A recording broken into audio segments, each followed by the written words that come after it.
Halo, assalamualaikum warahmatullahi wabarakatuh, Sobat Cupang, dimanapun Anda berada, baik di dunia nyata maupun di dunia gaib yang pastinya masih di atas permukaan air. Hai, ketemu lagi nih dengan saya, Bang Kumis Cupang. Oke, Sobat Cupang, hari ini kita akan membagikan beberapa informasi terkait tentang info percupangan ya. Yang ingin saya sampaikan hari ini, bagaimana sih tentang cara kita merawat si burayak. Nah, fokusnya adalah si burayak ini agar cepat besar, lalu selamat dan sehat ya. Jadi bagaimana cara agar si burayak ini sehat, selamat dan cepat besar? Oke, ikuti terus di channel saya, jangan di skip, takutnya gagal paham. Ikut terus sobat ya, step by step yang mungkin bisa membantu menambah wawasan atau mengasih solusi bagi sobat cupang yang memang pernah mengalami hal-hal terkait dengan info burayak yang tidak mau besar, atau bahkan burayak yang mati, atau bahkan burayak yang tidak sehat. Untuk itu jangan lupa di subscribe dulu dan jangan lupa buat kopi biar asoy boy. Ahai. Oke sobat cupang, gimana kopinya? Udah siap belum? Oke, kalau sudah siap kita lanjut. Oke sobat cupang, beberapa yang perlu diperhatikan agar kita dapat merawat burayak umur dari 4 hari sampai 1 bulan ya. Ini juga saya bilang pengalaman saya, ini juga pengalaman dari breeders cupang atau pencinta cupang lainnya ya. Jadi ini kami pernah sharing-sharing, atau saya pernah dapat informasi, bahkan saya pernah mengalami, atau bahkan pernah saya juga membaca buku tentang info percupangan. Oke, bagaimana sih agar si burayak ini selamat, sehat, dan cepat besar? Yang perlu kita perhatikan yaitu pertama, masalah wadah atau tempat ya sobat. Hal yang pertama yang kita perlu perhatikan adalah wadah atau tempat. Nah, kenapa sih saya bilang wadah atau tempat? Karena begini ya sobat, cupang atau burayak ya, burayak ini pada saat umur 4 hari biasanya dia sudah siap untuk makan sendiri ya, dan siap untuk berpisah dari indukan jantannya. Nah, biasanya dia memiliki atau dia memerlukan tempat yang cukup besar ya, tempat yang cukup besar dan bersih ya. Jadi artinya dia memerlukan tempat baru yang cukup besar dan bersih. Tujuannya apa? Begini ya sobat, kita ini berharap agar si burayak ini selamat, sehat, dan cepat besar. Nah, salah satu faktor penunjang adalah wadah. Wadah besar ini yang saya maksud adalah agar dia nanti menjadi aktif ya. Burayak itu semakin jumlah populasinya semakin banyak, kalau di tempat yang kecil maka ruang geraknya akan sempit. Nah, ini juga menghambat pertumbuhan untuk badan atau bodi si burayak.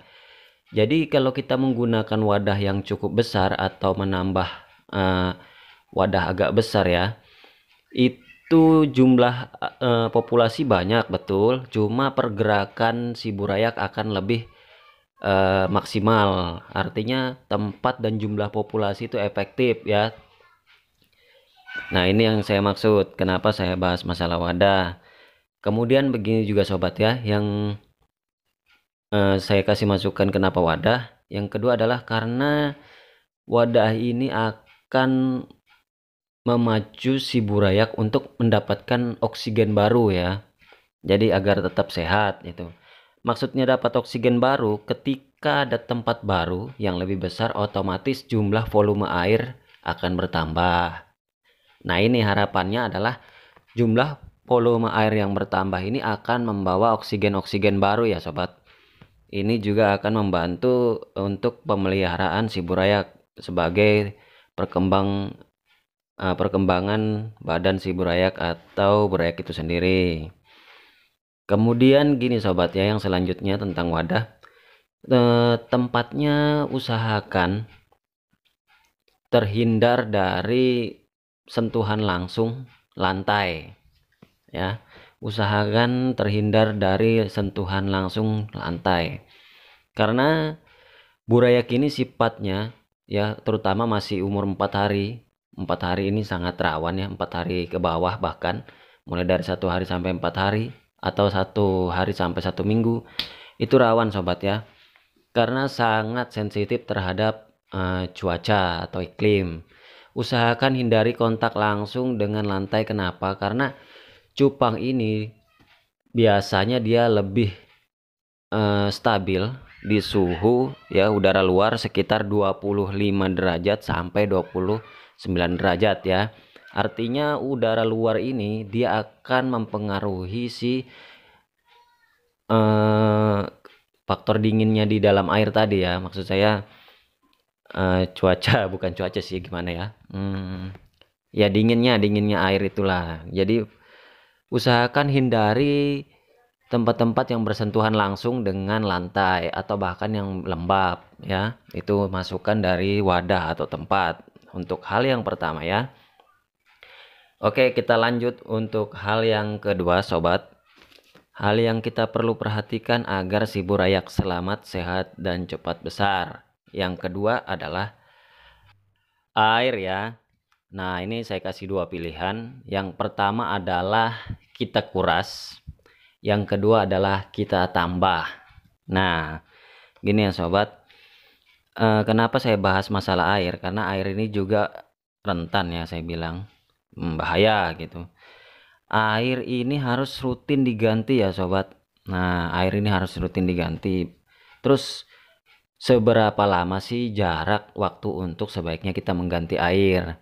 Saya sarankan 2 minggu sobat ya. Saya sarankan 2 minggu untuk mengganti air atau regenerasi air agar air ini tetap bersih, tetap apa ya, stabil, dan kandungan oksigennya tetap banyak. Ini saya sarankan 2 hari sekali diganti atau 2 hari 2 hari. Maksud saya 2 minggu sekali diganti.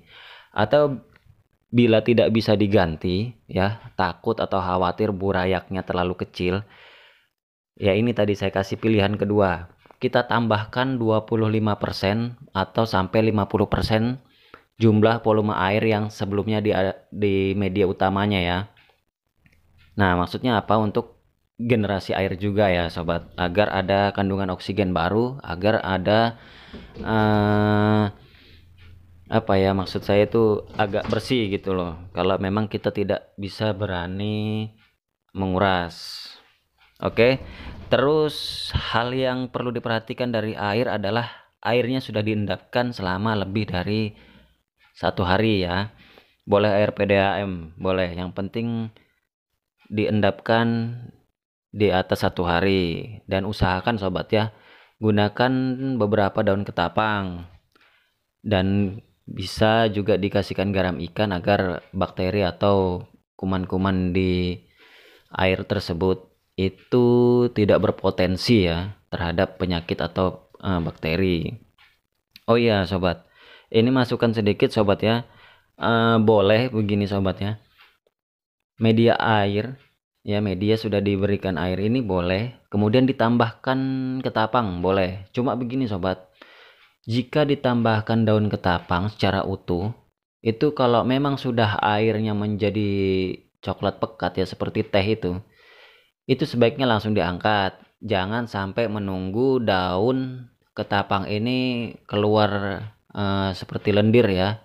Nah, ini bahaya sobat, kalau burayak umur 4 hari ke atas ya sampai 1 minggu kadang-kadang terjebak nih di lendir si daun ketapang. Nah, kalau bisa saran saya, kalau kita mau memasukkan ketapang, perhatikan apabila sudah di atas 2 hari biasanya muncul lendir ya. Itu sebaiknya kita angkat saja sobat ya. Karena bahaya untuk si burayak. Yang selanjutnya yaitu kotoran dari ikan. Nah, ini airnya yang perlu kita perhatikan ya. Jadi begini sobat. Jadi kotoran ikan itu kadang juga ya cepat menjadi bakteri ya kalau saya bilang. Nah, kotoran ikan itu banyak jadi penyebab bakteri atau penyebab timbulnya penyakit. Karena banyak berapa kasus gara-gara lambat untuk menangani ganti air, itu cupangnya pada sakit, terutama misalkan kena sisik nanas atau kena pop atau mata bengkak. Nah, ini saya pernah ngalaminya sobat ya. Jadi saya coba dulu itu burayak mulai dari menetas, saya tidak ganti air hingga umur 1 bulan. Ini yang selamat cuma 3 saja sobat ya. Yang selamat sampai besar itu cuma 3 karena pengaruh air. Nah, ini adalah saran atau masukan dari saya betapa pentingnya kita harus memperhatikan air ya agar tidak gagal dalam memelihara si burayak.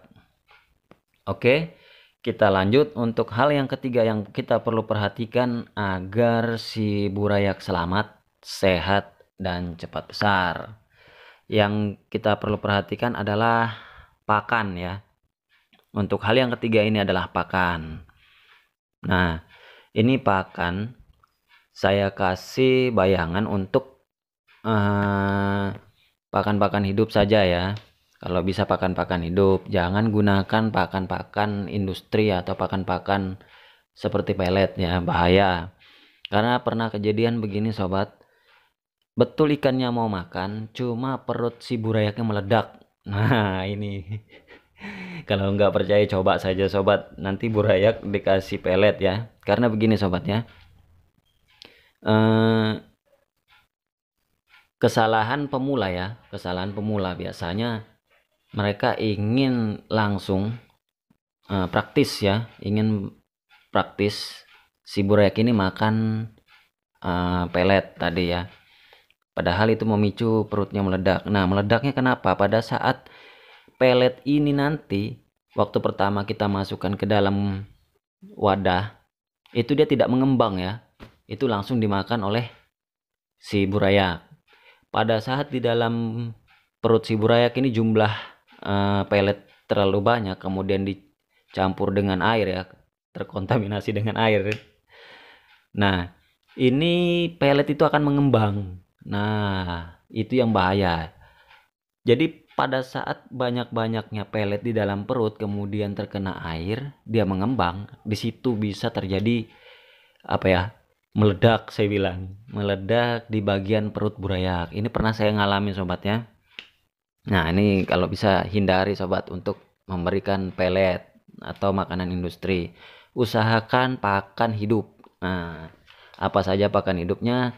Saya rekomendasi untuk umur 4 hari sampai 3 minggu, usahakan kutu air. Saya rekomendasikan kutu air. Dan umur 3 minggu sampai 1 bulan ke atas, saya rekomendasikan jentik nyamuk sobat ya. Bisa diselang-seling, bisa juga dikasih pakan alternatif seperti cacing sutra bisa. Tapi saya sarankan itu dua itu yang harus baik lah. Menurut saya itu sangat baik untuk burayak karena nutrisi-nutrisi yang dihasilkan oleh pakan hidup seperti kutu air dan jentik nyamuk ini sangat baik ya, sangat baik. Oke. Kemudian gini ya, kalau kita ingin memberikan pakan hidup, biasanya kan kita mengambil pakan hidup ini dari got atau dari tempat-tempat jual-jual kutu air atau jual jentik nyamuk gini ya. Jika ingin kita memberi makan menggunakan saringan ya, anggap saja kita nyaring si kutu air, itu ada air tetesan-tetesannya. Kalau bisa itu dihindari sobat ya, hindari air tetesan dari baknya kutu air masuk ke baknya si burayak. Kalau perlu kita cari media baru lagi, kita rendam sedikit dulu ya, agar air di saringan ini menjadi netral dulu, baru kita masukkan si tempatnya burayak, kutu airnya ya. Nah, kenapa gini sobat ya? Karena air dari tempat kutu air ini ya jumlahnya banyak, itu ada potensi juga sobat sebenarnya, entah itu kutu air mati atau ada pembusukan di situ ya, masuk ke dalam tempat si burayak. Nah, ini memicu ya sobat, memicu untuk bakteri-bakteri masuk. Nah, biasanya kalau umur burayak di bawah 1 minggu itu akan mudah mati ya sobat ya, karena busuk tadi. Kemudian ya air-airnya juga kurang baik. Nah, terus yang kedua masukan saya adalah hindari berlebihan memberikan jentik nyamuk jika burayak belum cukup untuk memakannya ya. Nah, nanti khawatirnya terbalik sobat, bukan jentik nyamuk dimakan oleh burayak, tapi burayak dimakan oleh jentik nyamuk. Nah, takutnya itu sobat, karena jentik nyamuk itu nakal juga sobat, bisa makan si burayak dia ya. Nah, itu sangat saya anjurkan untuk kita perhatikan pakannya. Dan kalau bisa umur sekitar 4 hari sampai 3 minggu itu lakukan rutin. Kita memberi makan adalah pagi dan sore ya, pagi dan sore itu rutin ya sobat. Kemudian untuk di atasnya itu ya, di atas 3 minggu biasanya dia sudah bisa memakan jentik nyamuk. Nah, itu boleh kita kasih berlebih sedikit, tapi jangan juga terlalu kurang. Biasanya kalau anakan ikan cupang kebanyakan dia begitu kenyang dia stop ya di atas 3 minggu. Begitu dia kenyang dia akan stop untuk makan. Tidak apa-apa sobat, biar aja jentik nyamuk yang ada di dalam tempat ya sobat, tidak apa-apa, tidak mudah. Jadi kita juga tidak terlalu repot ya kalau saya bilang. Oke sobat, mungkin yang ingin saya sampaikan agar burayak selamat, sehat, dan cepat besar mungkin ada 3 tadi ya. Yang pertama adalah wadah atau tempat, kemudian adalah air yang harus kita perhatikan atau kita jaga dan kita rawat. Yang ketiga adalah perhatikan pakan untuk burayak dari 4 hari hingga 1 bulan. Nah, mudah-mudahan info yang saya berikan ini bisa kita pakai untuk menjadi masukan, bahkan menjadi solusi ya sobat, untuk sobat-sobat cupang yang ingin merawat burayaknya agar sehat dan cepat besar. Oke sobat, saya rasa itu saja yang perlu saya sampaikan. Kurang dan lebihnya saya mohon maaf. Kopinya gimana sobat? Sudah diminum apa belum? Hai. Nah, oke sobat, jangan lupa sebelum kita melakukan perawatan pada burayak ikan cupang, kita selalu berdoa ya sobat. Mudah-mudahan hasilnya maksimal. Oke sobat, mungkin itu saja yang perlu saya sampaikan. Jika informasi yang saya berikan tadi sangat bermanfaat, jangan lupa di like, di komen, dan di subscribe. Oh iya sobat, kalau ada kritikan silahkan kritik, atau ada masukan silahkan kasih masukan ke saya sobat, agar saya lebih baik lagi. Assalamualaikum warahmatullahi wabarakatuh.